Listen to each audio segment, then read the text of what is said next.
वक्त non stop खबरें और स्पेशल रिपोर्ट का है। आपके साथ मैं हूं अंजना ओम कश्यप। लेकिन बड़ी खबर इस वक्त आ रही है, पूर्व मंत्री कपिल मिश्रा को आम आदमी पार्टी से निकाल दिया गया है। फैसला लिया गया है पीएसी की बैठक में, और पीएसी की बैठक के बाद कपिल मिश्रा को आम आदमी पार्टी से निकाल दिया गया है। अंकित त्यागी हमारे साथ, हमारे सहयोगी इसी खबर पर जुड़ रहे हैं। अंकित, 32 घंटे बाद कपिल मिश्रा को पार्टी ने बाहर निकाल दिया। 11 बजे कल प्रेस कॉन्फ्रेंस करके संगीन इल्जाम लगाए थे। क्या किसी ने इसको अपोज भी किया पीएसी में? जी बिल्कुल, यूनानिमस डिसीजन है। सब लोगों ने इकट्ठे एक मत से कपिल मिश्रा के खिलाफ ये डिसीजन लिया गया है। इसमें अभी उन्हें पार्टी से सस्पेंड कर गया, निलंबित किया गया है आम आदमी पार्टी की प्राइमरी मेंबरशिप से। इसका मतलब यह है कि वो एमएलए बने रहेंगे। आम आदमी पार्टी के विप के द्वारा उन्हें, वो आम आदमी पार्टी के जो असेंबली के अंदर विप्स के बाध्य होंगे, लेकिन अभी फिलहाल उन्हें पार्टी से सस्पेंड जरूर कर दिया गया है। अंजना, कहीं ना कहीं अब अमानतुल्लाह को भी सस्पेंड किया गया था, तो यही एक्शन की उम्मीद थी। नहीं लग रहा था कि एकदम पार्टी से एक्सपेल यानी कि उन्हें बाहर का रास्ता दिखाया जाएगा। एक डिसिप्लिनरी कमेटी भी है पार्टी की, वो अब जांच करेगी कपिल मिश्रा के द्वारा लगाए गए आरोपों को, और जो जिस तरीके की बातें उन्होंने कर रखी हैं उसके बारे में वो डिसिप्लिनरी कमेटी देखेगी। लेकिन फिलहाल आम आदमी पार्टी से सस्पेंड यानी कि निलंबित जरूर कर दिया गया है। एमएलए जरूर बने रहेंगे, उन्हें अभी आजादी नहीं है कि वो जाकर किसी और पार्टी को ज्वाइन कर लें और इंडिपेंडेंट एमएलए की तरह काम करें। लेकिन ये पिछली बार भी जैसे अमानतुल्लाह के केस में आपने बताया, उन्हें सस्पेंड किया गया था। हालांकि जब कुमार विश्वास ने बहुत ज्यादा दबाव बना दिया तब ये फैसला लिया गया था। लेकिन ये वाली बात कुछ समझ में नहीं आ रही है। कपिल मिश्रा के बारे में अब जांच होगी, इसका क्या अर्थ है? क्योंकि अगर इसमें एक तरफा ये नहीं है, तब तो फिर अरविंद केजरीवाल को आना चाहिए सामने और जवाब देना चाहिए। वो तो उन्होंने 32 घंटे से किया नहीं है। इसका अर्थ ये है कि असीम विश्वास है अरविंद केजरीवाल में।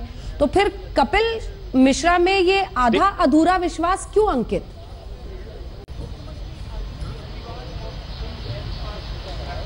देखिए, कपिल मिश्रा, इसका दो कारण है। सीधा सीधा कारण राजनीतिक कारण है अंजना। आम आदमी पार्टी नहीं चाहती कि उनके एमएलएस की संख्या कम हो दिल्ली असेंबली में।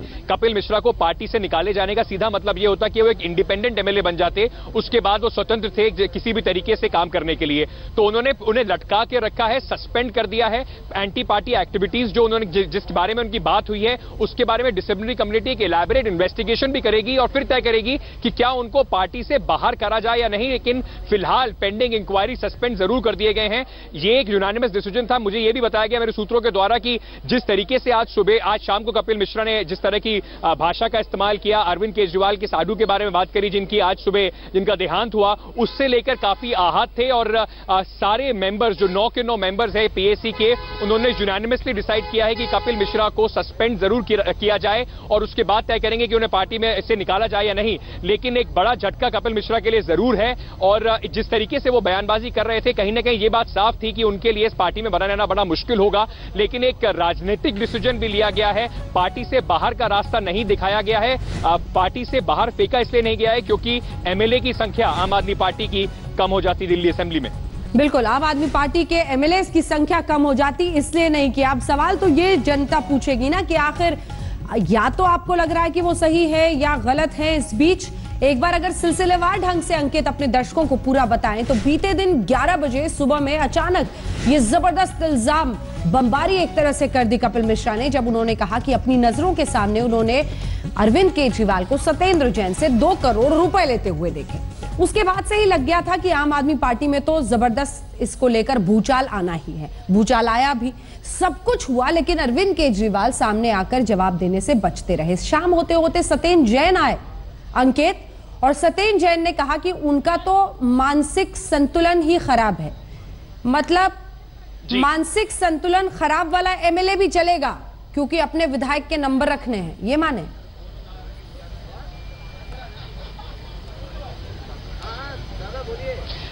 बिल्कुल, और कहीं ना कहीं इसमें जैसे मैंने बताया राजनीतिक कारण है और एक प्रोसेस होता है किसी भी विधायक को पार्टी से निकालने का। तो अभी आम आदमी पार्टी उसमें पढ़ना नहीं चाहती, पहली बात तो ये।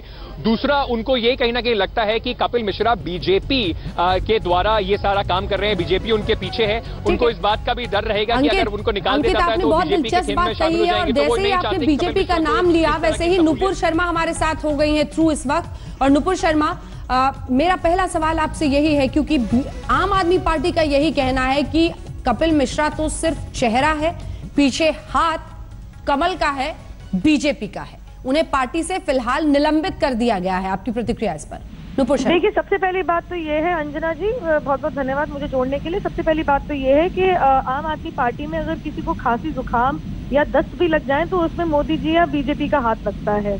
अब आपको याद होगा कि सोमनाथ भारती अपनी गर्भवती बीवी को कुत्ते से कटवाते हैं, मोदी जी की साजिश है। इनकी जितेंद्र सिंह तोमर की डिग्री फर्जी निकलती है तो मोदी जी की साजिश है। इनको हर चीज में तो मोदी जी की साजिश नजर आती है। मैं इतना पूछना चाह रही हूँ कि अरविंद केजरीवाल जी का भगवान है क्या? वो कानून से ऊपर हैं? वो अपने आप को युग पुरुष तो बताते हैं, लेकिन वो कानून में और कपिल मिश्रा को सस्पेंड किया है, अब बीजेपी की तरफ तो नहीं जाएंगे वो? नहीं, कपिल मिश्रा जी ने खुद भी कह दिया और हमने बहुत दिन से कहते आ रहे हैं बात, हम जीत रहे हैं। 2014 से 18 चुनाव जो लड़े गए हैं उसमें से 15 भारतीय जनता पार्टी जीती है। एमसीडी पे भी क्या अभी रिजल्ट आए सबके सामने है। जिस पार्टी में इतना कंफ्यूजन चल रहा है, उनका घर, they need to put their house in order, they need to introspect. इसमें हम क्या कर सकते हैं? और इनके ही एक प्रवक्ता के मैं एक शब्द यूज करूंगी, इन्होंने अपने एक विधायक को कचरा कहा था। माफी चाहती हूँ, हमारे पास कचरे की जगह नहीं है। ये अपना अपना घर खुद संभालें और हम कपिल मिश्रा या किसी भी नेता के साथ टच में नहीं है। जी, तो नुपुर ये दिलचस्प है क्योंकि उन्होंने सस्पेंड ही किया है। यही मैं सवाल अपने सहयोगी से भी पूछ रही थी। ये पार्टी से निकालना नहीं, पार्टी में रखना लेकिन सस्पेंड कर देना, इसके पीछे क्या स्ट्रैटेजी दिखती है? देखिए, मैं अंजना जी मैं एक बात आपको जोड़ना चाहूंगी, फिर मुझे कहीं निकलना है कि अमानतुल्लाह खान और संदीप कुमार, राशन कार्ड वाले मंत्री, दोनों को भी एक्सपेल नहीं किया था इनको, जबकि अभी हाल ही में कुछ स्पेशल कमिटीज बनी है असेंबली की, तो इनको रिवॉर्ड किया गया है, प्रमोट किया गया, कमिटीज का सदस्य बनाया गया है। तो हाथी के दांत खाने के कुछ और दिखाने के कुछ और। जितेंद्र सिंह तोमर को भी इनका जब भ्रष्टाचार सामने नजर आ रहा था तब भी अरविंद केजरीवाल खुद उनके प्रवक्ता बन के मैदान में कूदे थे, राजेंद्र कुमार के प्रवक्ता बन के मैदान में कूदे थे और सत्येंद्र जैन के लिए ट्वीट भी उनके पक्ष में किया था। तो अरविंद केजरीवाल सत्ता हासिल होने के पहले कुछ बोलते थे, सत्ता हासिल होने के बाद कुछ और बोलते हैं। शुक्रिया आपका नुपुर शर्मा हमारे साथ। जी, शुक्रिया आपका नुपुर शर्मा हमारे साथ बातचीत करने के लिए और अपनी प्रतिक्रिया इस खबर पर देने के लिए। राजदीप सरदेसाई हमारे सहयोगी हमारे साथ इसी खबर पर अब न्यूज रूम से जुड़ रहे हैं। राजदीप, सवाल बहुत सीधा है। जिस पार्टी ने कहा था कि वो इस देश में ऑल्टरनेट पॉलिटिक्स लाएंगे, विश्वसनीयता, ईमानदारी लाएंगे, उसी पार्टी में जब एक शख्स ने शीर्षस्थ नेता पर उंगली उठाया तो उसे पार्टी से निलंबित कर दिया गया। क्या समझे? देखिए अंजना, एक तो साफ है, अगर कोई भी किसी भी पार्टी में कोई भी मंत्री बगैर सबूत के, और इस समय कोई सबूत हमारे सामने नहीं है, इस तरह का आरोप करे तो लगभग तय है कि या तो उसे सस्पेंड किया जाएगा या उसे पार्टी से एक्सपेल किया जाएगा। अब आम आदमी पार्टी अगर आज कपिल मिश्रा को एक्सपेल करती, इसका मतलब होता कि कपिल मिश्रा एमएलए उनकी सदस्यता बरकरार रहती।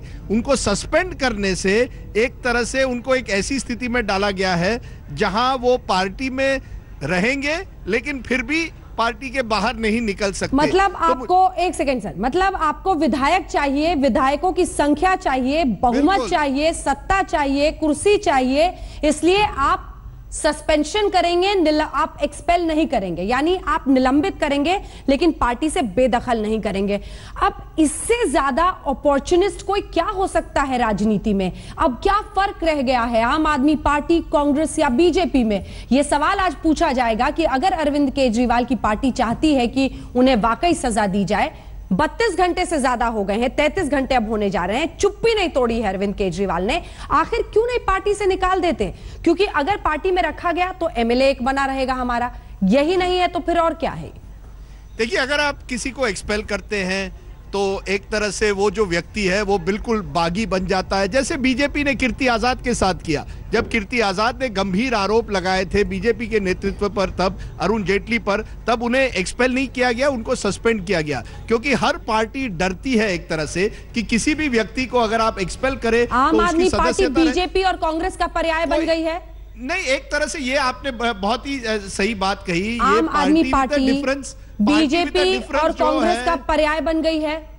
देखिए, ये जैसे आपने शुरू में कहा ऑल्टरनेट पॉलिटिक्स, अब ऑल्टरनेट पॉलिटिक्स के लिए आपको ऑल्टरनेट पॉलिटिकल कल्चर भी चाहिए, जो इस समय मुझे नहीं लगता आम आदमी पार्टी दे पा रही है। जिस तरह से पार्टी में एक तरह से विभाजन हो गया है, ये जो लड़ाई चल रही है, ये दूसरे पार्टियों में भी होता है।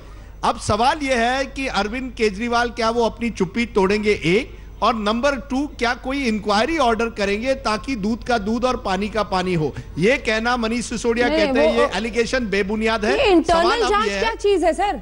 ये इंटरनल जांच क्या चीज है कि पार्टी के अंदर ही हम जांच कर लेंगे, पार्टी के अंदर ही? मतलब या तो इस देश में भ्रष्टाचार एक संगीन इल्जाम है जिसके खिलाफ आपने रामलीला मैदान में बैठकर आप खाते भी थे लोगों के सामने, आप अनशन पर भी जाते थे लोगों के सामने, आप पानी का बूंद भी अनशन जब तोड़ते थे तो लोगों के सामने पीते थे, आप माइक पर सामने बोलते थे, वहीं पर सोते थे, वहीं पर उठते थे, बैठते थे। आज जब 2 करोड़ का आप ही के मंत्री ने सीधा इल्जाम लगाया, और इल्जाम ही नहीं लगाया, अपने आप को गवाह बताया, तब आप उस पर जवाब देने को तैयार नहीं है, तब आप ये राह ले रहे हैं। तो ये तो ऐसी परिस्थिति आ गई है कि जैसे हमने बीजेपी, कांग्रेस और उन्हीं का एक तीसरा वर्जन अपनी राजनीति में खड़ा कर लिया है।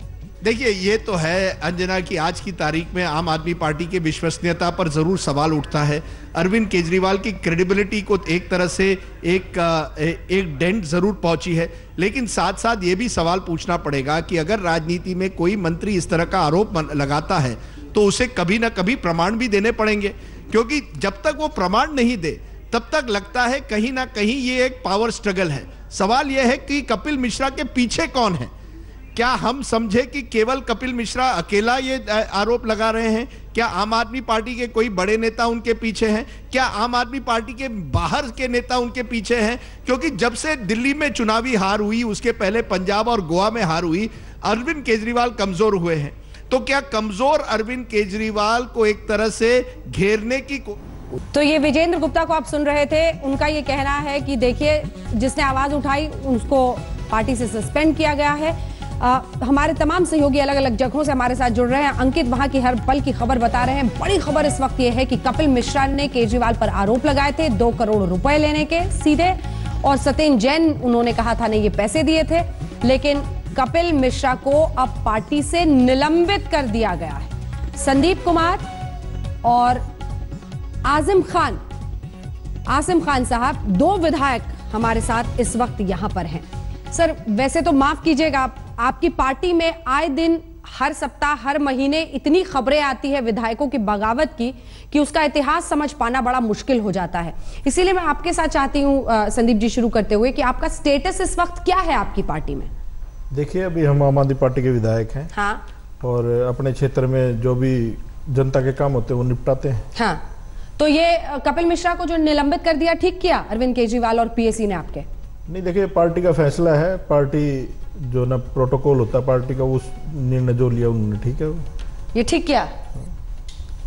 आजम साहब जी, पार्टी ने ठीक किया, निलंबित कर दिया है। आप दोनों विधायक हैं। नहीं, देखिए, निलंबित आप करें ना करें, लेकिन आप पहले उन्होंने जो आरोप लगाए उस पर कम से कम जांच तो कराएं कि वो आरोप सही है या नहीं है। आप उन्होंने इतना बड़ा एक आरोप लगाया है 2 करोड़ रुपए का सत्येंद्र जैन जी के ऊपर और अरविंद केजरीवाल जी के ऊपर, तो उन दोनों की कम से कम जांच तो ठीक है। अब अगर वो गलत इल्जाम लगा रहे हैं तो उन पर एक्शन हो, लेकिन उनकी कही हुई बात की जांच हो, सीबीआई से अब जांच करवाइए इसकी, सत्येंद्र जैन जी की भी और अरविंद केजरीवाल जी की भी। हाँ, तो वो तो जांच नहीं करा रहे, तो अब क्या किया जाए? नहीं, ये तो गलत हो गया। नहीं तो ये तो फिर हिटलरशाही हो गई। हाँ। कि आप हो सकता है कपिल मिश्रा झूठ बोल रहे हो, या हो सकता है वो सच बोल रहे हैं। इसका फैसला कौन करेगा? इसका फैसला केजरीवाल साहब थोड़ी करेंगे।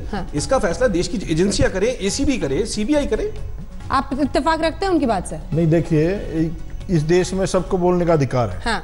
और जितना बड़ा रोल प्ले मीडिया करता है इसमें लोगों तक बात पहुंचाने का, तो सबसे बड़ा माध्यम है। और ये अब मान लो कपिल मिश्रा जी आज बोल रहे हैं, कपिल मिश्रा जी का आत्मविश्वास या उनकी आत्मा जब क्यों नहीं जागी जब उन्होंने पैसे देखे थे या वो डील हो रही थी?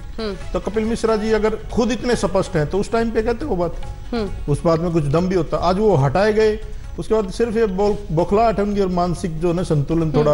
आपका जो वो स्कैंडल सामने आया था संदीप जी, फिर पार्टी ने क्या किया था आपके साथ? देखिए, मेरा पहली बात तो मेरा जो भी था वो मामला जो आरोप लगा था वो सब जुडिस है, वो कोर्ट में है और कोर्ट की चर्चाएं बाहर नहीं की जाती। नहीं, पार्टी ने क्या किया पूछ रही हूँ मैं, आपको कोर्ट सुनाई दे रहा है, मैं पूछ रही हूँ पार्टी ने क्या किया आपके साथ? पार्टी ने मुझे सस्पेंड किया था। हाँ, तो पार्टी ने सही किया ना तब भी? हाँ, पार्टी ने सही किया। फिर भी आप चिपके हुए हैं, आपको मतलब विधायक बन के रहना है। देखिए, नहीं, बात विधायक की नहीं, विधायक से तो कोई नहीं हटा सकता किसी को, खुद रिजाइन करते जब जाते हैं। हाँ। लेकिन यहाँ पर समस्या है कि थोड़ा डिसिप्लिन की कमी है और 67 लोग जीत के आ गए वो लोगों में कहीं ना कहीं बहम हो गया। रिक्शा वाले भी जीत के आ गए, किराएदार भी जीत के आ गए। क्यों रिक्शा वाला इस देश की राजनीति में हिस्सा नहीं ले सकता? नहीं, मैं ये नहीं कह रहा। अरे आप ही ने बोला अभी वो भी जीत के आ गया। मैं ये नहीं कह रहा, लेकिन वो किसके दम पे जीत के आए? मतलब कौन जीतेगा? किसके दम पे जीत के आए? नेतृत्व किसका? वो जीत सकता है जिसके कमरे के सीडीज बाहर आ जाए। कौन था वो जीत सकता है जिसके कमरे। कितनी शर्मनाक बात है जो आप कह रहे हैं। जिसके चेहरे पे वोट दिया लोगों ने, जिसके रिक्शा वाला भी जीत के आ गया, क्या होता है? केजरीवाल के नेतृत्व में लोग जीते हैं, केजरीवाल के चेहरे पे लोग जीते हैं। फिर तो सब लड़ लो चुनाव, कपिल मिश्रा दे दे इस्तीफा, जाकर लड़ लो चुनाव, पता चल जाएगा औकात क्या है इसकी। हाँ, आपकी क्या है? हम भी लड़ लेंगे जब टाइम आएगा चुनाव। तो आप क्यों नहीं इस्तीफा देते? हाँ, क्यों दे? जब हम तो अरविंद केजरीवाल को फॉलोवर है। अच्छा, आप फॉलोवर है, उनके फैन है। हाँ, इसीलिए आपको लगता है कि रिक्शा वाला को नहीं जीतना चाहिए? नहीं, आप तो गलत ले जा रहे हो बात को। रिक्शा वाला बोला ना सर, रिक्शा वाला भी जीत के पहुंच गया, ये क्या होता है? आप एक चीज बताइए, आज बीजेपी हर जगह, आपने बोला या नहीं बोला? आपने बोला या नहीं बोला? आप बीजेपी हर जगह डिंडोरा पीटती है। बीजेपी हर जगह डिंडोरा पीटती है। मोदी जी के नाम पे जीत रहे हैं, मोदी जी के नाम पे जीत रहे हैं। तो केजरीवाल का चेहरा है आम आदमी पार्टी, केजरीवाल साहब के नाम पे ही जीत रहे हैं। अरे संदीप जी, ठीक है, वो हम भी जानते हैं। आपकी पार्टी में एक ही आदमी का चेहरा चलता है और वो अरविंद केजरीवाल है। सारी जगह आप बीजेपी में चले जाओ, फिर भाग रहे हो आप। लोग फिर वही मोदी जी को, डरते क्यों हो सर? डरते नहीं है हम लोग। तो बोलो ना कि मैंने बोला था, बोला था ना आपने कि रिक्शा वाला भी जीत के आ गया। आप गलत वे में ले जा रहे हो। वे नहीं, हम तो पूछ रहे हैं कैसे लोग चुनाव जीत के आ गए, आज दम भर रहे हैं नेता होने का। रिक्शा वाला भी जीत के आ गया। आप तो बिल्कुल आप गलत ले जा रहे हो उन चीजों को। आपने शर्मनाक बात की। जैसे चाहते हो आसिम खान साहब जी, नहीं, आप बोलते हो और पीछे भागते हो क्योंकि आपकी सोच सामने आ जाती है। आसिम खान साहब, आपने आरोप लगाया है 5 करोड़ का। क्या ये सवाल तो आपसे पूछा जा सकता है कि आप लोगों का जमीर ऐसे वक्त पे ही क्यों जागता है? ऐसे जमीर को गहरी नींद क्यों सोई रहती है? नहीं, जमीर कोई नहीं सोया हुआ था। जहां जो चीजें कहनी थी वहां कही गई। 1.5 साल पहले मैंने अपना ये बयान सीबीआई को अपनी पूरी स्टेटमेंट दी हुई है।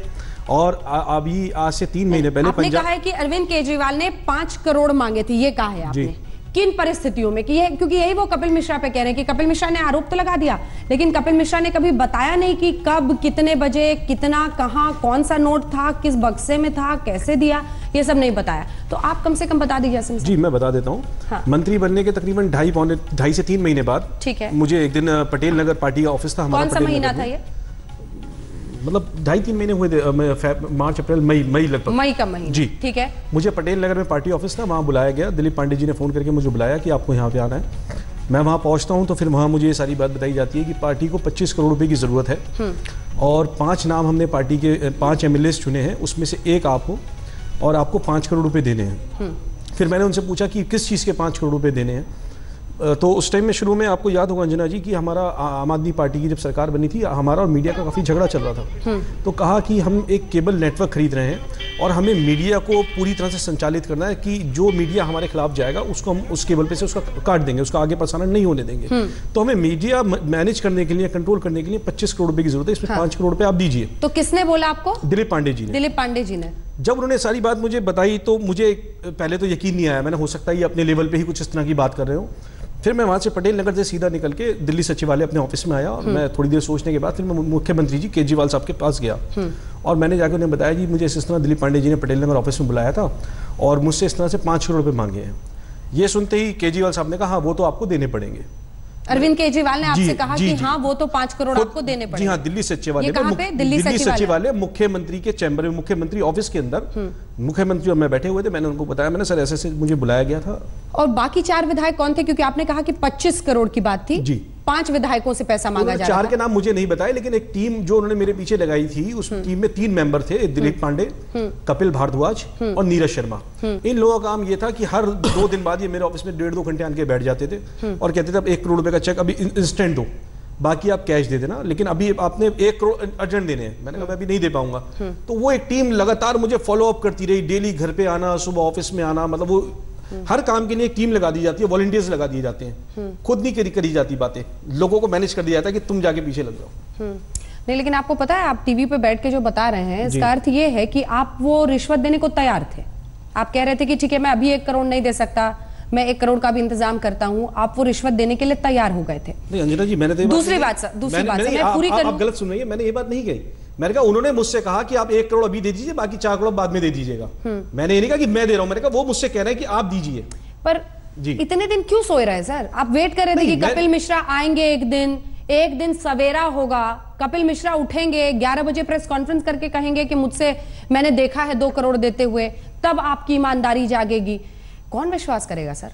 अंजना जी, अब आपको शायद नहीं याद आ रहा या आपको नहीं पता चला हो सकता है, लेकिन मैंने ये बात आज से 3 महीने पहले पंजाब चुनाव में कही हुई है। मेरे पास सारी रिकॉर्डिंग्स है, मैं बाकायदा प्रेस कॉन्फ्रेंस चंडीगढ़ में करके मैंने सारी बात कही आज से 3 महीने पहले, और 1.5 साल पहले मैं अपनी ये पूरी स्टेटमेंट सीबीआई को दे चुका हूं। लेकिन मेरी एक मुश्किल, आप समझिए कि मैं एक मुश्किल परिस्थिति में खड़ा हूं। जब किसी का कोई मैटर सीबीआई में इन्वेस्टिगेशन पे चल रहा हो, मेरे पास और भी बहुत सारे सबूत हैं, मैं अभी तक नहीं लाया सामने। मैं जब लाऊंगा फिर आपको, तो आप बड़ा 2 साल बाद ला रहे हो, लेकिन मेरी अभी मजबूरी है कि जब मेरा मैटर अभी सीबीआई में इन्वेस्टिगेशन पे है। आपने भी सर एमएलए पद से इस्तीफा नहीं दिया है। नहीं, एमएलए पद से मुझे इस्तीफा देने का क्या मकसद है? मेरी जनता मेरे साथ है, मैं अपने क्षेत्र के काम कर रहा हूं, तो आप वो छोड़ने को तैयार नहीं है? मतलब आखिरकार आप जीत के तो एक ऐसी पार्टी पे आए ना जिस पर अब सवाल है, जिस पर आप खुद कह रहे हैं कि भ्रष्टाचार, मतलब वो कहती है आपसे कि 5 करोड़ दो, तो फिर ये तो कुर्सी से पद से चिपकने की बात नहीं हुई। नहीं, पद से नहीं चिपके, जिस पद के लिए ये बात हुई उस पद से तो उन्होंने मुझे हटा दिया था। तो विधायक के लिए बात नहीं हुई थी, ये तो मंत्री पद के लिए बात हुई थी। मंत्री पद के लिए पैसे मांगे गए थे कि आप नहीं दोगे तो मंत्री पद से हटा दिए जाओगे, और वो हुआ भी। जब पैसे नहीं दिए हमने तो उन्होंने मंत्री पद से मैं हटा भी दिया। लेकिन उसमें विधायक का तो कहीं से कहीं तक कोई चर्चा वाली बात ही नहीं ना। फिलहाल कपिल मिश्रा को निलंबित किया गया है। बड़ी खबर इस वक्त की यह है कि कपिल मिश्रा को निलंबित कर दिया गया है। 2 ऐसे विधायक हमारे साथ हैं जिन्हें आम आदमी पार्टी से निलंबित कर दिया गया है पहले अलग अलग आरोपों पर। संदीप कुमार भी यहां पर हमारे साथ है, असीम खान साहब भी हमारे साथ हैं, लेकिन दोनों विधायक बने हुए हैं। मंत्री पद भी था संदीप कुमार के पास, उससे भी उन्हें हटा दिया गया है। लेकिन इस बीच एक छोटे से ब्रेक के लिए हमें रुकना पड़ रहा है, फौरन लौट रहे हैं क्योंकि हमारी ये कोशिश होगी कि कपिल मिश्रा इस पर क्या प्रतिक्रिया अपनी देते हैं वो आपको। नमस्कार, आप देख रहे हैं स्पेशल रिपोर्ट न्यूज रूम से, आपके साथ मैं हूं अंजना ओम कश्यप। आम आदमी पार्टी में जब से कपिल मिश्रा ने ये कच्चा चिट्ठा केजरीवाल का खोला है, जैसे युद्ध छिड़ गया है आरोपों का, और अब इधर से भी हो रही है बमबारी जवाबी। देखिए, सत्येंद्र जैन जी ने व्यक्तिगत तौर पर मेरे को खुद बताया था, जमीन की डील के लिए 50 करोड़ रुपए, छतरपुर में एक 7 एकड़ के फार्म हाउस की डील और पीडब्ल्यूडी डिपार्टमेंट के 10 करोड़ रुपए के फर्जी बिलों को सही साबित करने का काम सत्येंद्र जैन जी ने किया। अरविंद केजरीवाल जी के एक रिश्तेदार, उनके ब्रदर इन लॉ, उनके रिश्ते में साड़ू लगते हैं, बंसल परिवार की संस्थाएं हैं, उनके लिए किया। तो संजय सिंह जी के दूसरे सवाल का जवाब भी पूरे देश के सामने डंके की चोट पर दे रहा हूं। जिसकी आज सुबह चिता दफनाई गई, जिसको चिता में आग लगाई गई, जिसकी आज सुबह, उस व्यक्ति की चिता में आग लगने के 2 घंटे के बाद कपिल मिश्रा उनके बारे में अनाप शनाप आरोप लगा रहे हैं, उनके बारे में उलझुल बोल रहे हैं। थोड़ी सी तो इंसानियत रखें, थोड़ी सी शर्म करें इस बात पे कि जिस व्यक्ति की मौत हुई है आज सुबह, उसके बारे में आप कुछ भी बोले जा रहे हो, कुछ भी बोले जा रहे हो। भगवान भी माफ नहीं करता है ऐसे कुकर्म करने वालों को। सत्येंद्र जैन ने पैसे दिए, अरविंद केजरीवाल जी ने पैसे लिए, मेरी आंखों के सामने लिए और अपने घर के अंदर लिए। उसके अलावा जो डिटेल जांच को प्रभावित कर सकते हैं, इन्वेस्टिगेशन को प्रभावित कर सकते हैं, वो सारे डिटेल सील बंद लिफाफे में कल सुबह 11:30 बजे सीबीआई के दफ्तर में जाकर देके आऊंगा। शिकायत ऑफिशियल एफआईआर दर्ज कराऊंगा और गवाह बन के पूरे मामले में खड़ा रहूंगा। जो लोग इस वक्त बैठे हैं, बड़ी बेचैनी है उनके अंदर, बड़ी छटपटाहट है और घबराहट है कि कपिल मिश्रा क्या डिटेल बताने वाले हैं। मैं उनको एक बात कहना चाहता हूं, कल 11:30 बजे सीबीआई का टाइम मेरे को मिला है। सारे डिटेल लेकर, जो डिटेल पब्लिक करे जाने चाहिए थे, जिनके कारण एविडेंस में कोई गड़बड़ नहीं होती, जांच में कोई प्रभावित नहीं होती, वो मैंने सारी देश की जनता को। सवाल यह है कि योगी राज में विधायकों को खुली छूट है क्या? क्या अफसर मुंह पर ताला लगा कर रखें और विधायक जो भी चाहे वो मनमानी कर सकते हैं? ट्रैफिक खुलवा रही थी, जो लोग विरोध प्रदर्शन करके ट्रैफिक जाम कर रहे थे उन्हें वो हटा रही थी। बस इसी पर विधायक जी को गुस्सा आ गया।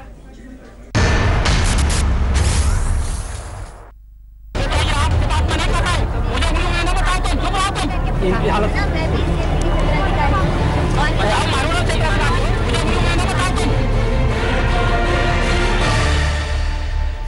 जब आप ही के विधायक अगर एक लेडी आईपीएस ऑफिसर से इस तरह तौहीन आमेज रवैया इस्तेमाल करते हैं, इतनी तल्ख गुफ्तगू करते हैं और बदतमीजी से उनसे गुफ्तगू करते हैं, तो ये तमाम बातें बता रही हैं कि सिर्फ इनकी बातें हैं, बड़े बड़े बुलंदबांग दावे हैं।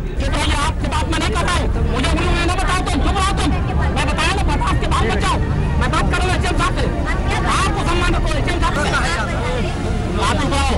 बैठे यहाँ पर आपसे बात मैं नहीं कर रहा हूँ, मुझे उन्होंने ना बताओ तुम, चुप रहो तुम, मैं बताया ना बर्दाश्त के बाद बचाओ, मैं बात कर रहा हूँ एचएम साहब से, आपको सम्मान रखो, एचएम साहब खड़े हैं यहाँ, बात करो, मैं से बात नहीं करूँगा, ब्लाइंड बात मैं नहीं कर रहा हूँ, मुझे उन्होंने ना बताओ तुम, इनकी हालत मारो ना मुझे उन्होंने ना बताओ तुम, चुप रहो तुम, मैं बताया ना बर्दाश्त के बाद की लाठी चलाती आती हो, आप कार्रवाई कर लो ना, हम बोले तो बोलना, जो लाठी चला आप कार्रवाई कर लो। अब चारू निगम के आंसुओं और योगी जी के विधायक की हेकड़ी की पूरी इनसाइड स्टोरी आपको दिखाते हैं। 7 मई रविवार, गोरखपुर का चिलुआताल थाना क्षेत्र। यहाँ कच्ची शराब के खिलाफ गांव वाले विरोध प्रदर्शन करते हुए सड़क जाम कर देते हैं, जिसे खुलवाने के लिए इलाके के सीओ और आईपीएस अफसर चारू निगम से गांव वालों की झड़प हो गई। आरोप है कि ग्रामीणों ने पुलिस पर डंडे और पत्थर बरसा दिए, जिसमें चारू निगम को भी चोटें आई। पुलिस ने कार्रवाई करते हुए आधा दर्जन प्रदर्शनकारियों को हिरासत में लेकर जाम खुलवाया। हालांकि गांव वाले भी पुलिस पर आरोप लगा रहे हैं। बाकी एक घटना हुई थी, महिलाओं ने काफी आधा पौना घंटा जो है जाम कर रखा था, तो जब हमें सूचना मिली तो हम पहुंचे तो 1.25 घंटे देखा दोनों तरफ 1-1 किलोमीटर तक लगभग जाम था। तो बड़ा वाला एक बल्ली थी, उसे हटाकर उनको एक तरफ किया गया। उसमें वो लोग थोड़ा उत्तेजित भी हो गए कि लोगों के आए बिना और आपने कैसे जाम खुलवा दिया। उसमें थोड़ा डंडा वंडा चला रहे थे, तो 2 महिलाओं को हम बैठाकर थाने ले जा रहे थे। दारू के लिए कि दारू बंद हो जा, तब 15 दिन पहले एक बेर और देहले रहल गया धरना, तो देहले रहल गया नाई बंद भइल, तब फिनो हमन धरना पा बैठली है। मम्मी को पकड़ कर खींच रहे थे, हमको ना उठा कर फेंक दिए गड्ढे में, फिर लड़ गए, यहीं पर फूल गया। कौन फेंक दिया था बेटा? पुलिस। पुलिस की कार्रवाई के विरोध में पहुंचे बीजेपी विधायक राधा मोहन दास ने दोबारा सड़क जाम कर दिया और इसके बाद बीजेपी विधायक राधा मोहन दास अग्रवाल ने आईपीएस चारू को खूब फटकार लगाई। हालांकि बीजेपी विधायक इस पर अपना तर्क दे रहे हैं और आईपीएस चारू उसका जवाब। तो पुलिस कोई अधिकार नहीं है कि बिना मजिस्ट्रेट के और बिना किसी अधिकारी के ओपिनियन के लाठी चला दें। उन्हें एसडीएम को बुलाना चाहिए था, एसडीएम के साथ बातचीत करानी चाहिए थी, और 70 साल की औरत को हाथ मुरेड़ करके जमीन पर पटक देना और खींच करके जीप में बैठा देना, एक गर्भवती औरत के पेट पे लात मार देना, एक 10 साल के बच्चे को जो अपनी माँ को जिसे वो जबरन जीप में बैठा रहे थे, वो 10 साल का बच्चा अपनी माँ की रक्षा करना चाहता था, उस बच्चे को खींच करके फेंक दिया गया। आप वीडियो दिखाएं किसी को भी मारा हो, मेरे पास वीडियो है कि पुलिस पिटी है, पुलिस के ऊपर डंडे चले हैं, मेरे ऊपर डंडा चला है, और महिलाएं उत्तेजित थी और वो जो है आगे से वार कर रही थी, पुलिस प्रोटेक्ट कर रही थी। बैठे यहाँ पर आपसे बात मैं नहीं कर रहा हूँ, मैं भी मारो ना मुझे उन्होंने ना बताओ तुम, चुप रहो तुम, मैं बताया ना बर्दाश्त के बाद बचाओ। अब इस वाकये के बाद ये सवाल एक बार फिर से खड़ा हो गया है कि कहीं योगी राज के गुमान में बीजेपी के नेता और भगवा ब्रिगेड से जुड़े लोग खुद को सबसे ऊपर तो नहीं समझने लगे हैं। गजेंद्र त्रिपाठी, गोरखपुर, आज तक।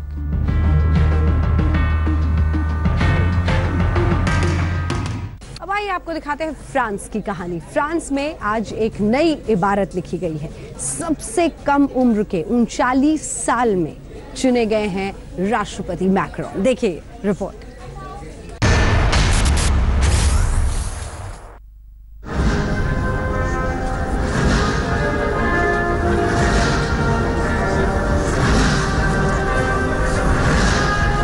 ये हैं 39 साल के इमैनुअल मैक्रोन, फ्रांस के नए राष्ट्रपति।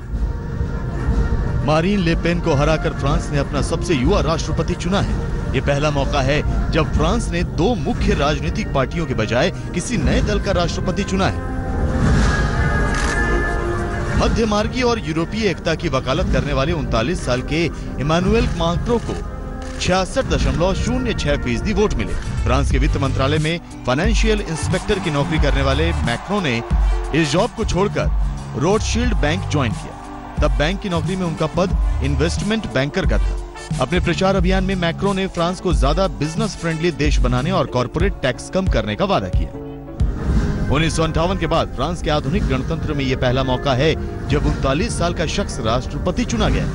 जीत के बाद आधी रात को पेरिस के मशहूर लुव्रे म्यूजियम के सामने मैक्रों के हजारों समर्थक जुटे और मैक्रों भी खुद वहां पहुंचे। सबका आभार जताते हुए कहा, आज रात आप जीते हैं, फ्रांस जीता है। हर किसी ने हमसे कहा था कि ये असंभव है, लेकिन वो फ्रांस को नहीं जानते। हमारे पास ताकत है, ऊर्जा और इच्छा शक्ति है और हम डर के सामने नहीं झुकेंगे। मैक्रों की पत्नी ब्रिजिट उनसे पूरे 24 साल बड़ी है, यानी वो 63 साल की, और पूरे चुनाव प्रचार में ब्रिजिट उनके साथ नजर आई। आज तक ब्यूरो।